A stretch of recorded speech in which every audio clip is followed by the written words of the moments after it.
71 million visits to historic gardens in this country in a year. Now, there are probably about 400,000 heritage sites in the country.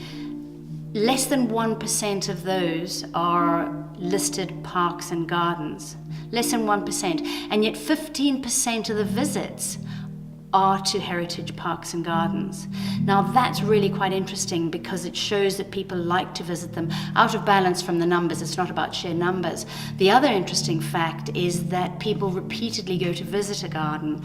If you visit a heritage building, they're interesting, they're very often very well kept, and they can have different displays that change over time. But most of the reports that we get are that when you've been to a heritage building, you've seen it, but you can go back to a garden time and time again. The gardens change with time. What you get from them changes with time. You could take your youngsters there for a picnic. You could go there for Mother's Day. You could go there for Easter, or a walk with an aged relative.